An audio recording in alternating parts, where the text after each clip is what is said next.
C'è una parola inglese che negli ultimi anni gli italiani hanno imparato a conoscere fin troppo bene. Overtourism. Letteralmente significa troppo turismo, cioè troppi visitatori concentrati negli stessi luoghi, negli stessi giorni, spesso alle stesse ore. Non è un fenomeno soltanto italiano, naturalmente, ma l'Italia lo vive con un'intensità particolare. Il motivo è semplice. Il nostro paese custodisce una quantità straordinaria di monumenti, musei e centri storici, e 3 città li rappresentano più di tutte. Sono Venezia, Firenze e Roma, 3 nomi che da soli fanno sognare milioni di persone in tutto il mondo. Per capire come siamo arrivati alle folle di oggi, però, conviene seguire la storia del turismo fin dall'inizio. Tra il 600 e il 700, i giovani aristocratici europei, soprattutto inglesi, partivano per un lungo viaggio di formazione, chiamato Grand Tour. L'Italia era la meta più desiderata. A Venezia ammiravano i palazzi sul Canal Grande. A Firenze studiavano l'arte del Rinascimento. A Roma vedevano da vicino le rovine dell'antichità. Molti di loro scrivevano diari e lettere, e quelle pagine ancora oggi ci raccontano un'Italia affascinante e piena di sorprese. Quei viaggiatori erano pochi, ricchi e colti, e restavano nelle città per settimane, a volte per mesi.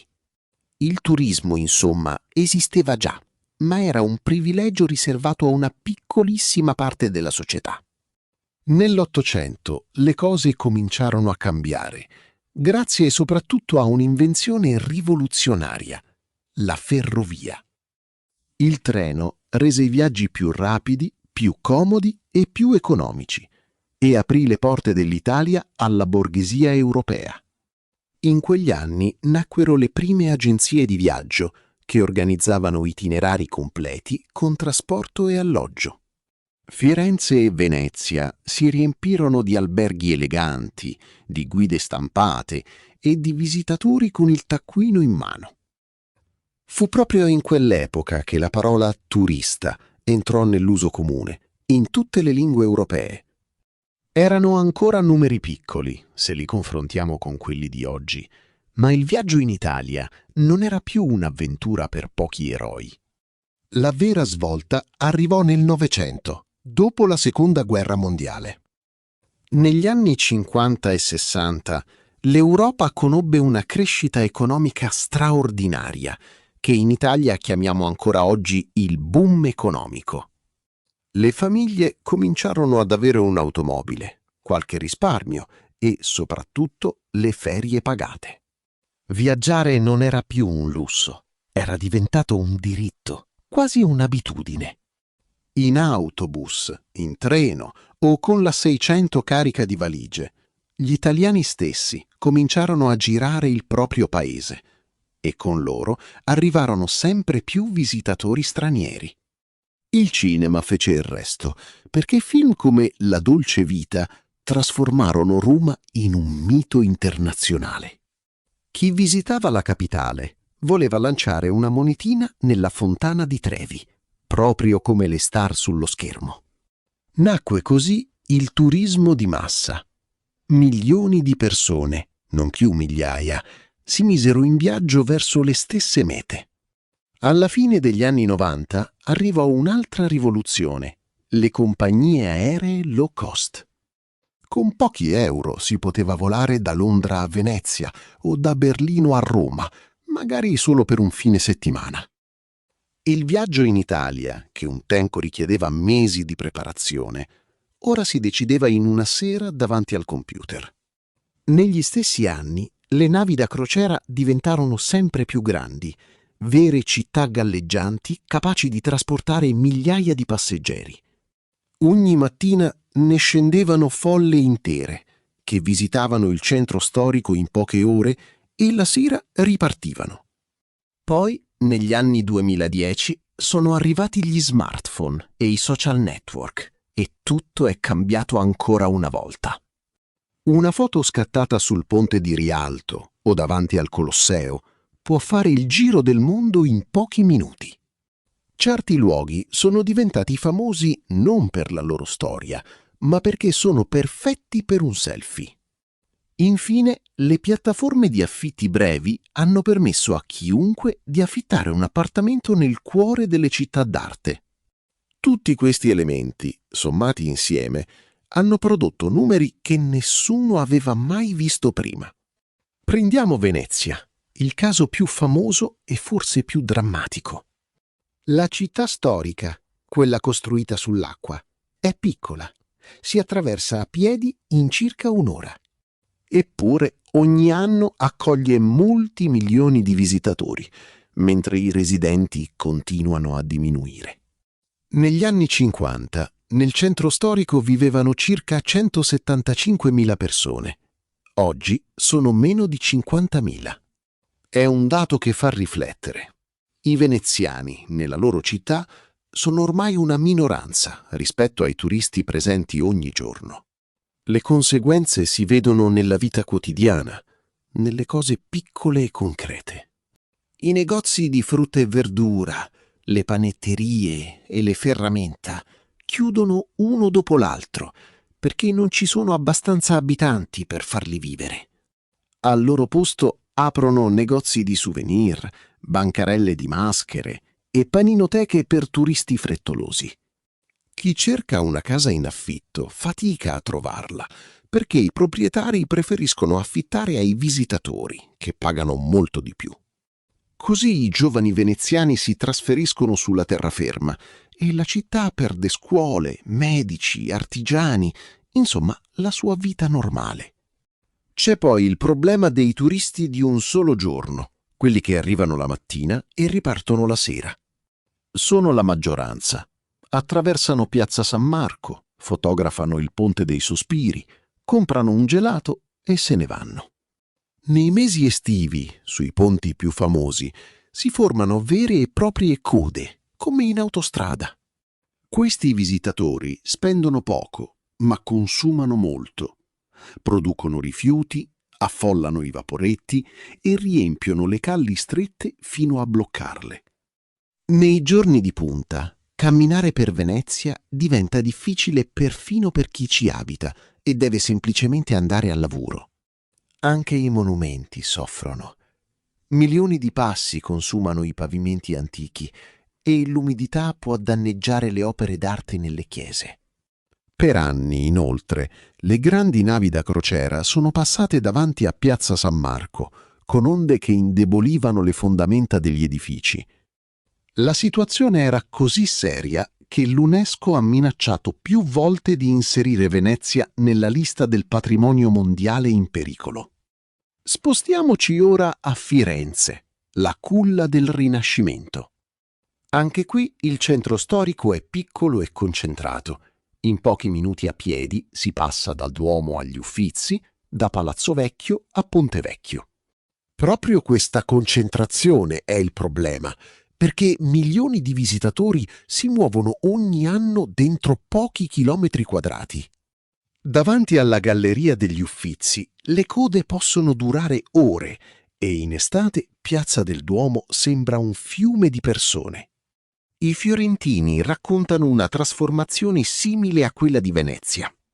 Nel centro storico gli affitti sono saliti moltissimo, spinti dagli appartamenti trasformati in alloggi turistici.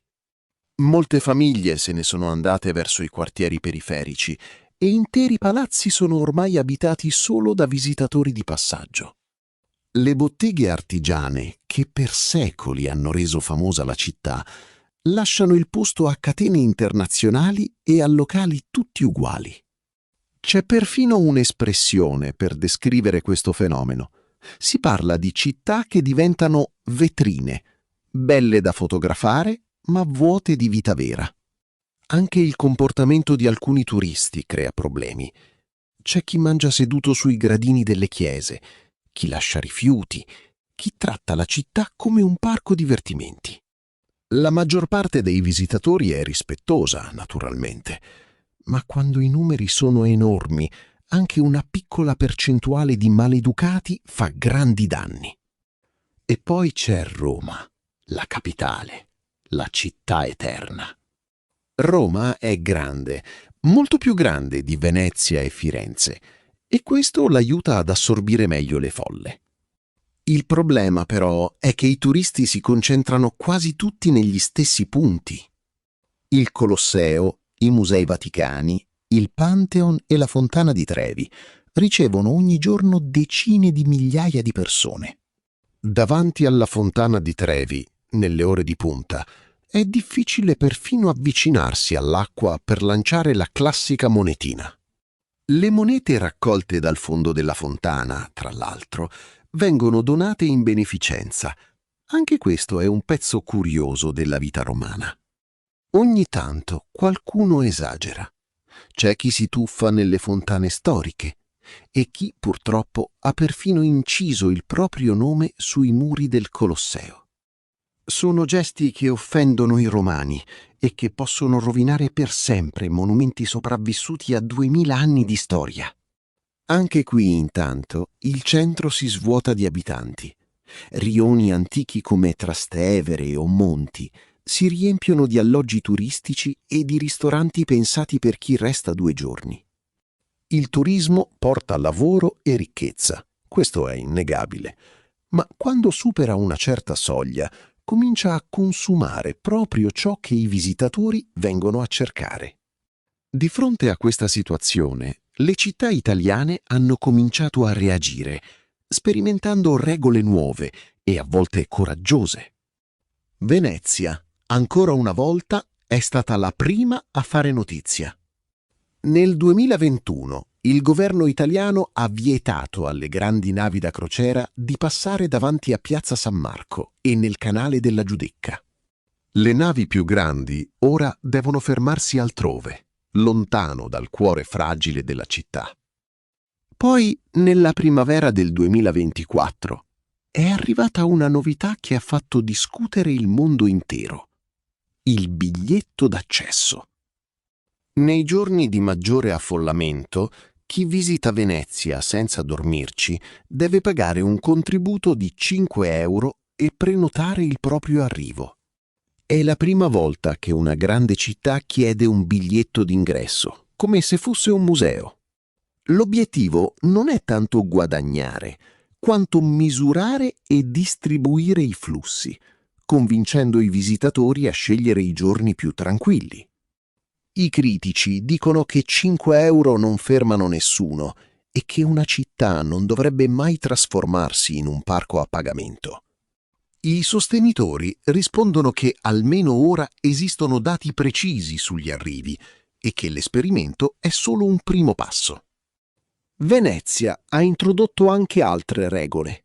I gruppi turistici non possono superare le 25 persone e le guide non possono usare gli altoparlanti nelle calli.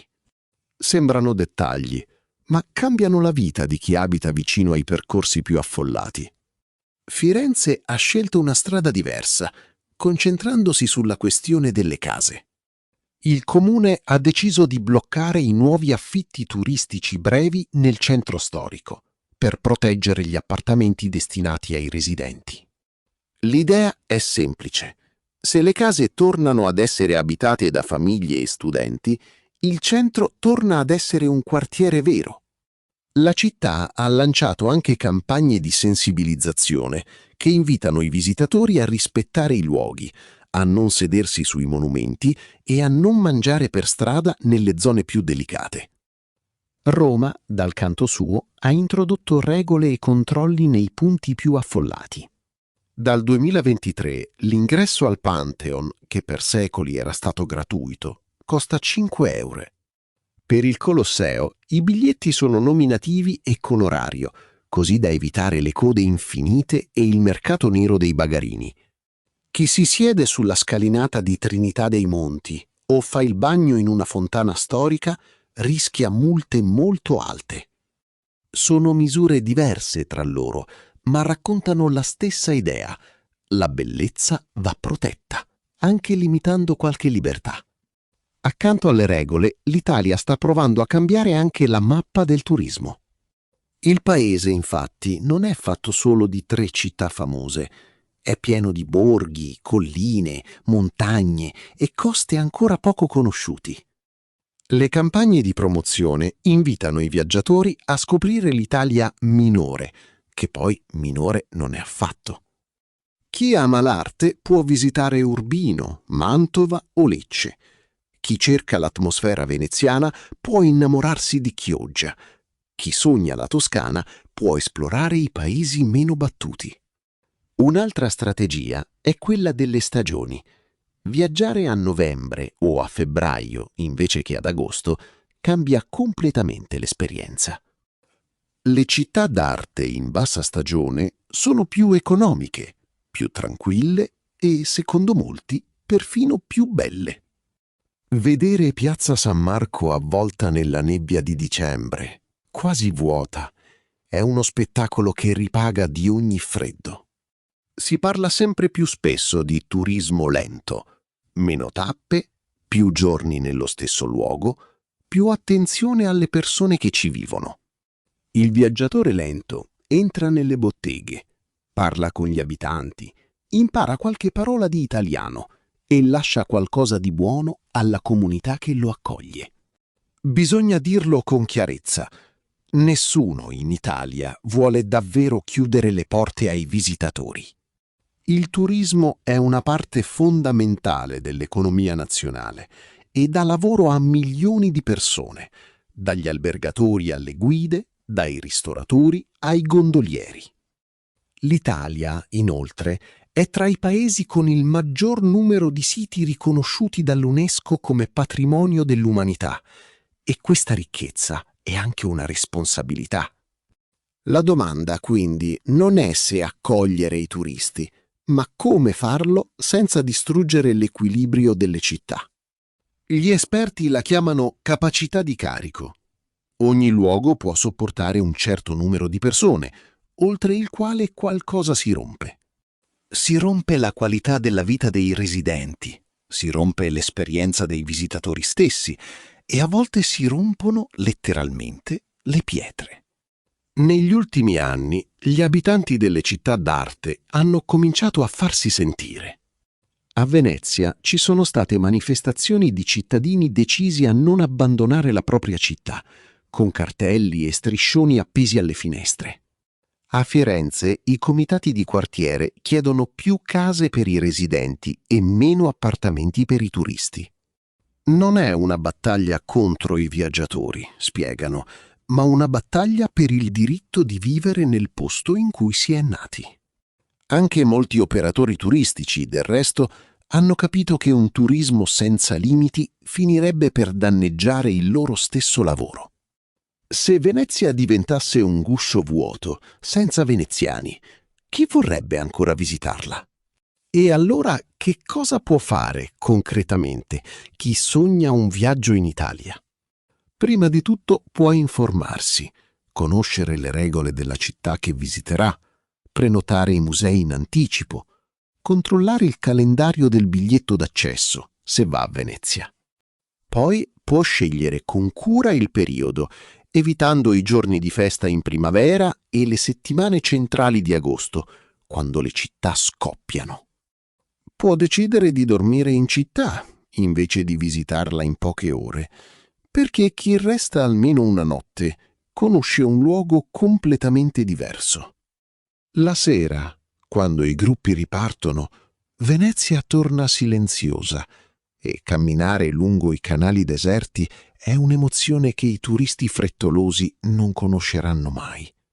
Può mangiare nelle trattorie frequentate dagli abitanti, comprare nelle botteghe artigiane, usare i mezzi pubblici con rispetto. E può ricordare una cosa semplice.